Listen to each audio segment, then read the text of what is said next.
विद्यार्थियों आज हम पढ़ने वाले हैं यहाँ पर कक्षा 10th का प्रश्नावली 6.2 के प्रश्नों को। ओके, तो मैंने यहाँ पर पहला ही प्रश्न लिख लिया है विद्यार्थियों। प्रश्न कह रहा है कि आकृति 6.17 में एक साथ का आकृति नंबर फर्स्ट और सेकंड में एक रेखा डीई, ये देखिए डीई जो है आधार भुजा बीसी की क्या है, समांतर है। तो आपको क्या ज्ञात करना है विद्यार्थियों, इस आकृति 1 में ईसी ज्ञात करना है और आकृति 2 में आपको एडी ज्ञात करना है, जो कि यहाँ पे अनुपस्थित है, नहीं दिया है। क्लियर? तो इसके लिए विद्यार्थियों हमको दो चीजें पता होनी चाहिए, एक तो थेल्स प्रमेय और दूसरा थेल्स प्रमेय का विलोम। ठीक है, तो थेल्स प्रमेय का कथन क्या है विद्यार्थियों, कि यदि एक त्रिभुज दे दी जाए और उस त्रिभुज के किसी एक भुजा के समांतर यदि एक रेखा खींची जाती है, तो इस भुजा को छोड़ करके शेष दो भुजाओं को ये जो रेखा खींची गई है समांतर रेखा, ये क्या करती है, समान अनुपात में बांटती है। ये कहता है थेल्स प्रमेय का कथन। क्लियर? तो चलिए इसी के अकॉर्डिंग हम इसे क्या करते हैं, सॉल्व कर लेते हैं आकृति फर्स्ट को। ठीक है, तो यहाँ पे हम देखें विद्यार्थियों आकृति फर्स्ट में क्या दिया है उसे लिख देते हैं। दिया है कि डीई समांतर ये रेखा डी किसके समांतर है विद्यार्थियों, बीसी के समांतर है। ये चीज यहाँ पर दिया है। क्लियर? जब ये बात यहाँ पे दी गई है विद्यार्थियों, तो हम लगा देंगे क्या, थेल्स प्रमेय। किसमें? त्रिभुज एबीसी में। तो लिखेंगे विद्यार्थियों त्रिभुज एबीसी में थेल्स प्रमेय के प्रयोग से। ठीक है, थेल्स प्रमेय के प्रयोग से। ओके, थेल्स प्रमेय का प्रयोग कर देंगे। तो थेल्स प्रमेय क्या कहता है कि यदि आधार भुजा या कि किसी एक भुजा के समांतर एक रेखा खींची जाती है, तो क्या होता है, वो रेखा दो भुजाओं को समान अनुपात में बांट देती है। क्लियर? मतलब इस भुजा को जिस अनुपात में ये डीई काटेगी, डीई उसी अनुपात में एसी को भी काटेगी। ठीक है, तो चलिए इसी के अनुसार हम इसको लिख देते हैं। तो यहां पे हो जाएगा विद्यार्थियों क्या, एडी बटे डीबी बराबर एई बटे ईसी। ठीक है, ये अनुपात इस अनुपात के क्या होगा, बराबर होगा। ओके, अब मान रख ले विद्यार्थियों यहां पर, तो एडी कितना दिया हुआ है, 1.5 सेंटीमीटर और डीबी कितना है विद्यार्थियों, तो 3 सेंटीमीटर है। ओके, और एई कितना है, एई है 1 सेंटीमीटर। आकृति 1 की बात हो रही है। ठीक है, और ईसी हमको इसमें क्या करना है, निकालना है। ओके, तो आकृति फर्स्ट में हम देख रहे हैं इसको, आकृति फर्स्ट के लिए एक नंबर डाल दें। इसको सरल करें तो सेंटीमीटर से सेंटीमीटर कैंसिल हो जाएगा, और ये कितना है विद्यार्थियों, 1.5, मतलब 1 और आधा। ठीक है, और यहाँ पे डबल है उसका। तो चलिए इसको अपन एक बार लिख देते हैं। तो 1.5 बटे 3 बराबर 1 सेंटीमीटर बटे ईसी। क्लियर? इस तरह से। अब यहाँ पे हम इसका दशमलव यदि हटाएं विद्यार्थियों, तो ये कितना हो जाएगा, बटे में 10 आ जाएगा। ठीक है ना, तो 10 का 3 से हमने गुणा कराया तो 30। अब इसको सरल कर लें तो 15 एक कम 15 और 15 दूनी 30, 1/2 कितना आ गया, 1/2 बराबर 1 सेंटीमीटर बटे ईसी। इस प्रकार से अब इसका हम क्या करा दे, कैंची गुणा मतलब तिर्यक गुणा। ठीक है, तो ईसी का 1 से गुणा और 2 का इधर 1 से गुणा करा दे, तो क्या आ जाएगा यहाँ पे, ईसी का 1 से गुणा हो जाएगा तो ईसी, और मतलब ईसी क्या है, अब यहाँ 1 होगा तो 1 1 कम 1 ईसी। ओके, और इस 2 का इधर 1 से कराएं तो 2 1 कम 2, और ये आ जाएगा सेंटीमीटर। तो इस प्रकार से हमें पहली आकृति के लिए ईसी का मान प्राप्त हो चुका है। कितना है, ईसी बराबर 2 सेंटीमीटर। आप अतः करके एक छोटी सी लाइन जरूर लिख दें, अतः ईसी बराबर 2 सेंटीमीटर। ठीक है, तो चलिए यहां से लिख देता हूं, अतः ईसी बराबर कितना, 2 सेंटीमीटर। इस प्रकार से आपको लिख देना है। ओके, तो हमने पहली आकृति को क्या कर लिया, सॉल्व कर लिया। चलते हैं विद्यार्थियों आकृति 2 में। तो यहाँ पे मैं नंबर 2 डाल देता हूं आकृति 2 के लिए। तो इसमें भी आपको त्रिभुज ABC में क्या दिया है, DE समांतर BC दिया है। तो लिख देते हैं, दिया है DE समांतर BC।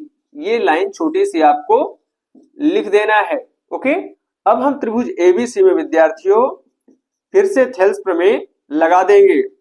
ठीक है ना, त्रिभुज ABC में थेल्स प्रमेय के प्रयोग से या थेल्स प्रमेय से, जो थेल्स प्रमेय है विद्यार्थियों वो ये कहता है कि यदि कोई रेखा त्रिभुज की एक भुजा के समांतर है तो वो अन्य दो भुजाओं को बराबर अनुपात में, समान अनुपात में बांटेगी। तो लगा दें यहाँ पे थेल्स प्रमेय। तो क्या हो जाएगा, AD बटे DB बराबर AE बटे EC। ओके, इस तरह से मान रखें विद्यार्थियों। तो AD हमें ज्ञात करना है, तो AD का AD ही रहने देंगे। DB कितना है, तो DB है 7.2 सेंटीमीटर बराबर AE कितना है, तो 1.8 सेंटीमीटर और अपना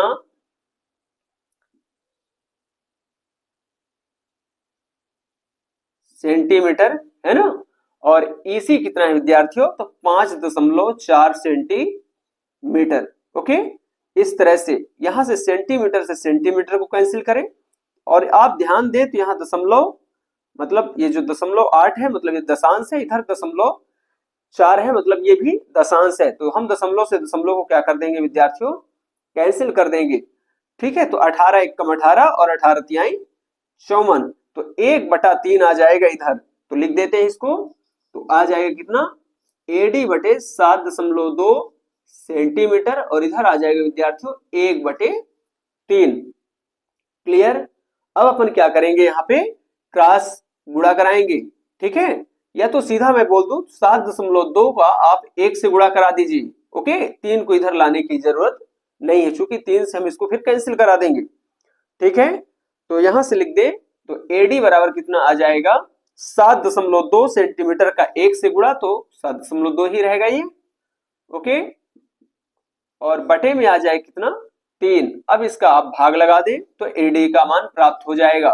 ठीक है, या तो ये कहें या तो हम ये कह सकते हैं कि 3 का ऊपर नीचे भाग लगा देते हैं। तो 3 एकम 3 और इसमें लगाएंगे तो कितना हो जाएगा, 24 तिहाई 72। ठीक है, 3 दूना 6, 1 और 2, 3 चौको 12 और 1 अंक बाद दशमलव, तो 1 अंक बाद दशमलव लगा देंगे। तो इस तरह से आ जाएगा कितना, 2.4 सेंटीमीटर।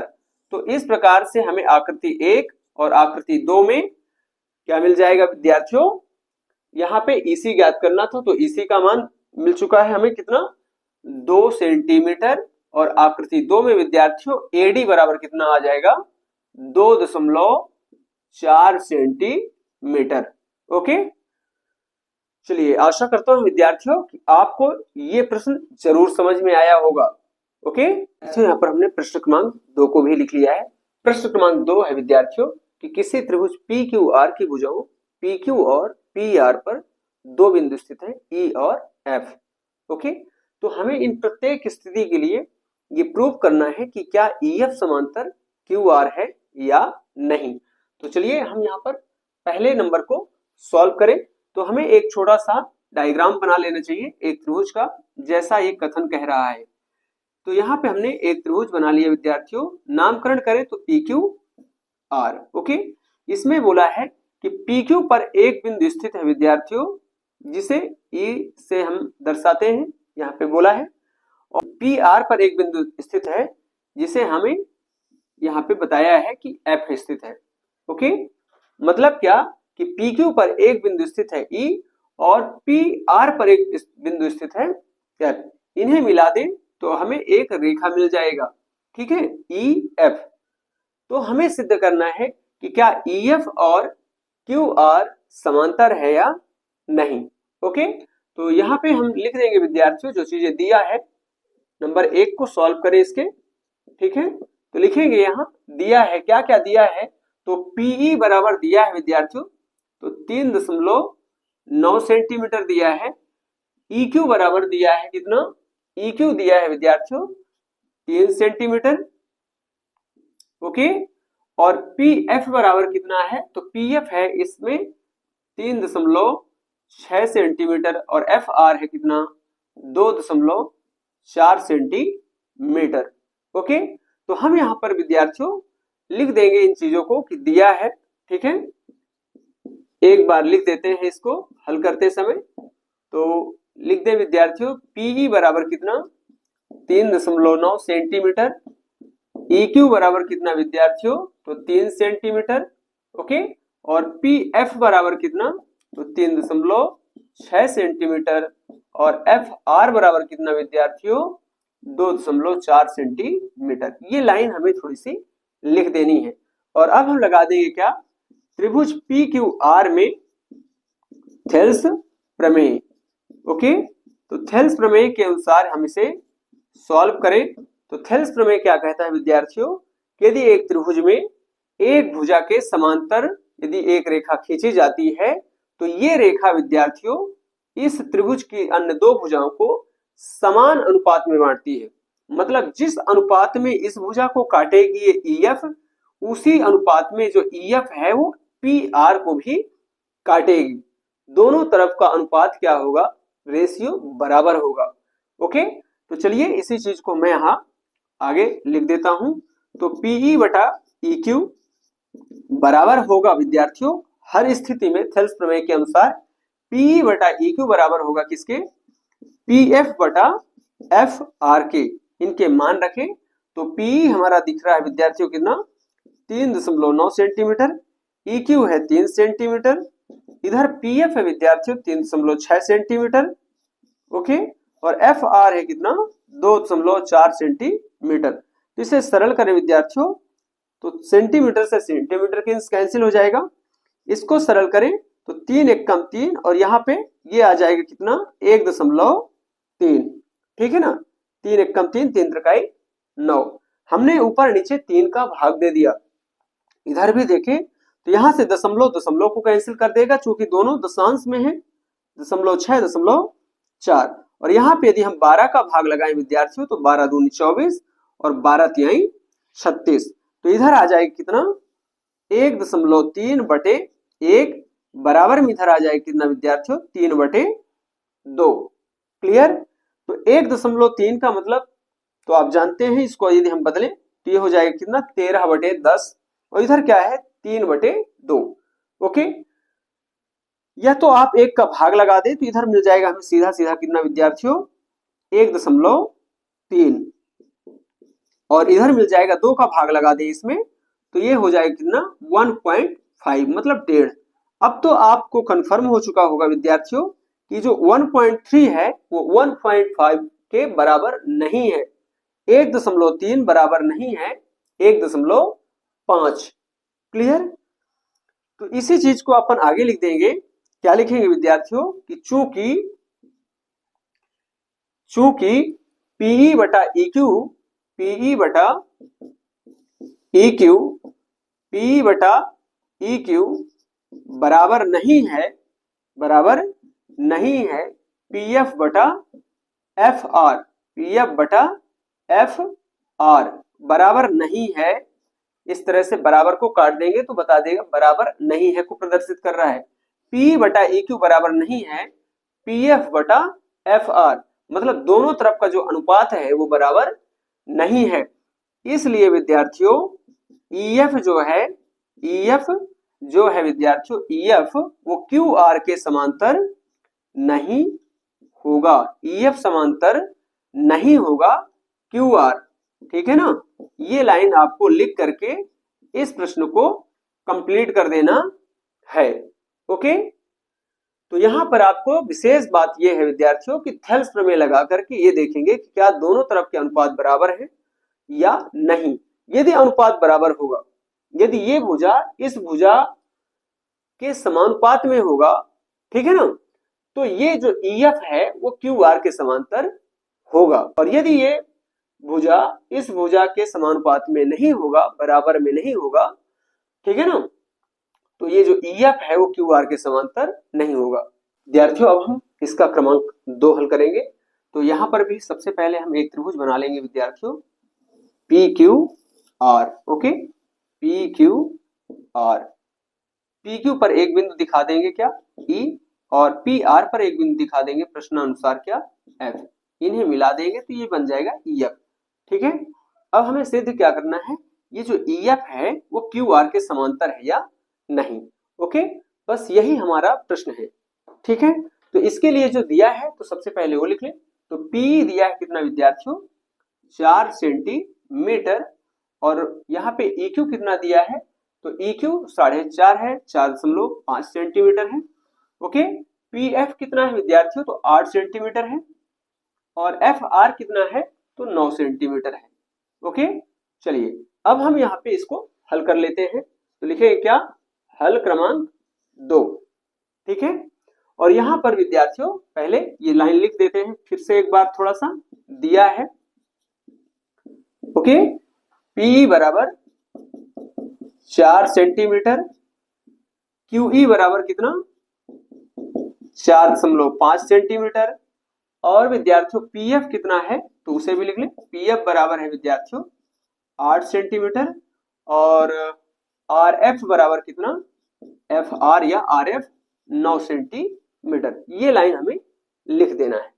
ओके, इसके बाद हम लगा देंगे क्या, त्रिभुज पी क्यू आर में थेल्स प्रमेय। तो थेल्स प्रमेय क्या कहता है विद्यार्थियों, यदि एक त्रिभुज की एक भुजा के समांतर एक रेखा खींची जाती है तो वो अन्य दो भुजाओं को बराबर अनुपात में बांटती है। तो चलिए कर लेते हैं यहाँ पे, पीई बटे क्यूई या ई क्यू लिख सकते थे हम इसे। ठीक है, तो पी एफ बटे आर एफ, जैसा कि हमारे बुक में दिया है इनके नाम। ठीक है, तो पीई का मान रख लें यहाँ, तो पीई है विद्यार्थियों 4 सेंटीमीटर, और क्यूई है कितना, 4.5 सेंटीमीटर, बराबर आर एफ, और पी एफ के मान रखें तो पी एफ है यहाँ 8 सेंटीमीटर, और आर एफ है विद्यार्थियों 9 सेंटीमीटर। इन्हें सरल कर लें। तो आपको एक बात बता दूं, यदि आप यहां से दशमलव इसका रिमूव करेंगे विद्यार्थियों तो ऊपर 10 लग जाएगा। ओके, तो चलिए हम इसका दशमलव हटा लेते हैं। तो यहां से जैसे ही दशमलव हटाएंगे तो ये 10/10 होगा, और 10 कहाँ जाएगा, अंश में जाएगा। तो ये हो जाएगा विद्यार्थियों 40 सेंटीमीटर बटे 45 सेंटीमीटर, इधर 8/8 सेंटीमीटर बटे 9 सेंटीमीटर। ओके, इसको यदि हम सरल करेंगे विद्यार्थियों तो क्या आ जाएगा, यहां से सेंटीमीटर सेंटीमीटर को कैंसिल करेगा, और यदि हम ऊपर और नीचे भाग लगाएं तो 5 8 40 और 5 9 45। ठीक है ना, 5 8 जा 40 और 5 9 जा 45। क्लियर, तो यहाँ पे आ जाए कितना, 8/9। इधर ध्यान दें तो इधर क्या है विद्यार्थियों, सेंटीमीटर से सेंटीमीटर कैंसिल हो जाएगा, बचेगा क्या, 8/9। तो हम क्या देख रहे हैं कि दोनों तरफ का अनुपात क्या है, बराबर है। और यदि दोनों तरफ का अनुपात बराबर है विद्यार्थियों तो थेल्स प्रमेय के विलोम के अनुसार विद्यार्थियों ईएफ जो होगा वो क्यू आर के क्या होगा, समांतर होगा। ठीक है, तो लिख देंगे यहां, चूंकि पीई बटे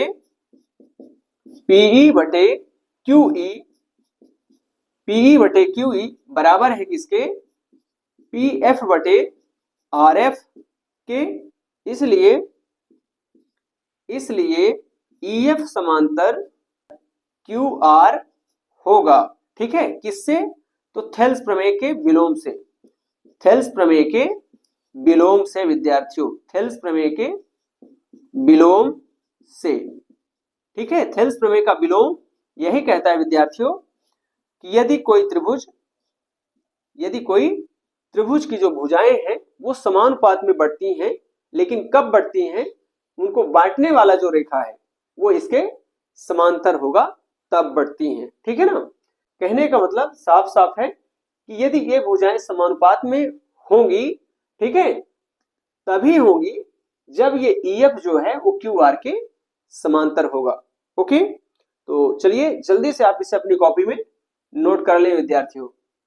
ओके, क्रमांक 2 को सॉल्व करने के बाद अब हम करेंगे क्रमांक 3 को सॉल्व। ठीक है, तो लिखेंगे क्रमांक 3, यहाँ पे जो दिया है पहले तो वो लिख लेते हैं विद्यार्थियों। पी क्यू कितना है, तो पी क्यू बराबर है 1.28 सेंटीमीटर। ओके, पी आर कितना है, तो पी आर है 2.56 सेंटीमीटर। ओके, पी कितना है, तो पी है विद्यार्थियों 0.18 सेंटीमीटर। और पी एफ कितना है, पी एफ है विद्यार्थियों 0.36 सेंटीमीटर। ठीक है, तो एक आकृति बनाएंगे हम, एक त्रिभुज बना लेते हैं इस तरह से, और इसका नामकरण करें कि ये त्रिभुज है हमारा पी क्यू आर। ओके, और यहां पर भी पी क्यू का एक मध्य बिंदु ई लेते हैं, एक बिंदु लेते हैं, मध्य तो नहीं कहा प्रश्न में, एक बिंदु है ई, और पी आर पर एक बिंदु है विद्यार्थियों एफ। इसे मिला दें तो ये ई एफ हो जाएगा। ठीक है, ई एफ समांतर क्यू आर ही हमें क्या करना है इस प्रश्न में सिद्ध करना है। ठीक है, इनके मान लिख दें, तो जो पीई पी क्यू है विद्यार्थियों पूरा यहां से यहां तक ये कितना है 1.28 सेंटीमीटर है, और जो पी आर है वो कितना है विद्यार्थियों, तो पी आर ध्यान दें तो 2.56 सेंटीमीटर है। ओके, और इसमें से एक बात और, जो अपना पीई है, पीई ये कितना दिया है, तो 0.18 सेंटीमीटर, और जो अपना पी एफ है विद्यार्थियों ये इतना यहां से यहां तक ये कितना है, तो 0.36 सेंटीमीटर है। क्लियर, चलिए अब आपको इसमें क्या करना है विद्यार्थियों, आपका ये जो पूरा भुजा की लंबाई है, इस पूरे भुजा की लंबाई कितनी दी है 1.28, तो इसमें से आपको इसको घटा करके आप ई क्यू निकाल लेंगे। ठीक है, और इस 2.56 में यदि आप इतना माइनस कर दें तो आपको क्या मिल जाएगा, आर एफ मिल जाएगा, एफ आर मिल जाएगा। ओके, तो सबसे पहला काम हमारा यही है कि इस त्रिभुज में क्या निकाल लेना है, हमें क्यू ई निकाल लेना है। ठीक है, तो क्यू ई बराबर क्या निकलेगा विद्यार्थियों, क्यू ई बराबर निकलेगा अपना पी क्यू माइनस विद्यार्थियों PE, P Q minus PE. तो पी क्यू है हमारा 1.28 सेंटीमीटर, माइनस पीई कितना है, तो ये है 0.18 सेंटीमीटर। इसको घटा लेंगे तो ये कितना आ जाएगा 1.10। ठीक है ना, 28 में 18 निकाल देंगे 10 ही तो आएगा सेंटीमीटर। इसी प्रकार आपको यहां पर क्या एफ आर निकाल लेना है, तो एफ आर बराबर क्या हो जाएगा, एफ आर बराबर हो जाएगा विद्यार्थियों P R minus P F. Okay, तो पी आर है अपना 2.56 सेंटीमीटर, और पी एफ है 0.36 centimetre. Okay, P F 0.36 centimetre, इसको घटाएं तो ये हो जाएगा विद्यार्थियों 2.20 सेंटीमीटर। ओके, 56 में 36 निकालेंगे 20 आएगा। ओके, और इधर 2 में 0 निकालेंगे 2 ही रहेगा, तो एफ आर आ चुका है कितना 2.20 सेंटीमीटर। अब हम क्या करेंगे विद्यार्थियों, इसमें पी क्यू आर में त्रिभुज पी क्यू आर में थेल्स प्रमेय लगाएंगे, पी क्यू आर में थेल्स प्रमेय का प्रयोग करेंगे। थेल्स प्रमेय से, थेल्स प्रमेय क्या कहता है कि यदि एक त्रिभुज की एक भुजा के समांतर कोई रेखा खींची जाती है, या कि कोई एक रेखा खींची जाती है, तो क्या करेगी, वो अन्य दो भुजाओं को समान अनुपात में बांटेगी। ठीक है ना, तो चलिए अभी तो हमको पता ही नहीं है कि ये रेखा समांतर है या नहीं। ओके, वो तो हमें अनुपात बराबर होने पर ही पता चलेगा। ठीक है ना, तो चलेते हैं यहाँ पे थेल्स प्रमेय प्रयोग कर दें, तो इसमें पीई बटे क्या हो जाएगा, पीई बटे क्यूई बराबर है पी एफ बटे आर एफ। ओके, मान रखें विद्यार्थियों, तो पीई है अपना कितना 0.18 सेंटीमीटर, और जो क्यूई है विद्यार्थियों वो अभी आपने निकाला कितना 1.10 सेंटीमीटर। इधर पीएफ कितना है, तो पीएफ है अपना 0.36 सेंटीमीटर, और इधर आरएफ है कितना 2.20 20 सेंटीमीटर। क्लियर। आपको एक बात बता दूं, ये अपना दशमलव के बाद 2 अंक है विद्यार्थियों, इधर भी दशमलव के बाद 2 अंक है, मतलब शतांश है। क्या है? शतांश। तो हम इसके दशमलव को इसके दशमलव से क्या करा देंगे? कैंसिल करा देंगे। यहाँ पे भी देखें तो 2 अंक है दशमलव के बाद, इधर भी दशमलव के बाद 2 अंक है, मतलब दोनों शतांश है। तो दशमलव को इस दशमलव से इस दशमलव को कैंसिल करा देंगे। सेंटीमीटर से सेंटीमीटर, सेंटीमीटर से सेंटीमीटर कैंसिल हो जाएगा। जो बच जाए उसको आप एक बार लिख लेंगे। तो 18/110 और इधर बच जाएगा कितना? 36/220। इसको आपको सरल कर देना है। तो यदि हम यहाँ पे 2 का इसमें भाग लगाएं तो 2 नम 18 और इसमें लगाएं विद्यार्थियों तो 55 दूनी 110, 2 55 में 110। यहाँ पे तो 2 का इसी में लगाएं तो 2 18 में 36 और इसमें लगाएं तो कितना? 2 का लगाएंगे तो 110 बार में कटेगा इस तरह से। तो इधर आ गया कितना? 9/55 और इधर आ गया कितना? 18/110। इसको एक बार लिख देते हैं इस तरह से। ओके, 18/110। इसको और आप देख रहे हैं विद्यार्थियों कि अभी ये सरल हो सकता है, तो इसको और सरल करेंगे तो 2 नम 18 और 2 55 में 110। तो हम क्या देख रहे हैं कि 9/55 लेफ्ट में भी और 9/55 राइट में भी आ चुका है। ओके, तो इससे ये साबित हो रहा है विद्यार्थियों कि भुजाओं का जो अनुपात है वो कैसा है? बराबर है, अर्थात भुजाएं समानुपाती हैं। क्लियर। और यदि भुजाएं समानुपाती हैं विद्यार्थियों, मतलब भुजाओं को समानुपात में लाने वाला जो फैक्टर है वो है ये रेखा, ये EF। EF यदि भुजाओं को समानुपात में बांटती है तो EF QR के समांतर होगी थेल्स प्रमेय के विलोम से। ओके, और थेल्स प्रमेय से क्या होगा? थेल्स प्रमेय से ये होगा कि यदि EF समांतर है तो भुजाओं को समानुपात में बांटेगी। लेकिन विलोम से क्या? यदि भुजाएं समानुपात में है तो ये क्या होगी? EF QR के समांतर होगी। तो चलिए लिख देते हैं यहां पर। ओके, तो लिखेंगे यहां कि चूंकि PE बटे, या कि सीधा लिख देते हैं विद्यार्थियों, चूंकि भुजाएं समानुपाती हैं, चूंकि भुजाएं समानुपाती हैं, भुजाएं समानुपाती हैं, इसलिए EF जो है विद्यार्थियों, EF QR के क्या होगा? समांतर होगा। EF समांतर QR होगा। ओके, किससे होगा विद्यार्थियों? तो थेल्स प्रमेय के विलोम से होगा। तो ये लाइन आप लिख दें, थेल्स के विलोम से, थेल्स के विलोम से। ये विलोम का कथन है, थेल्स का विलोम ये बताता है। ठीक है, तो चलिए इसे आप अपनी कॉपी में नोट कर लीजिए। आशा करता हूं विद्यार्थियों आपको ये प्रश्न जरूर समझ में आया होगा। ओके, धन्यवाद।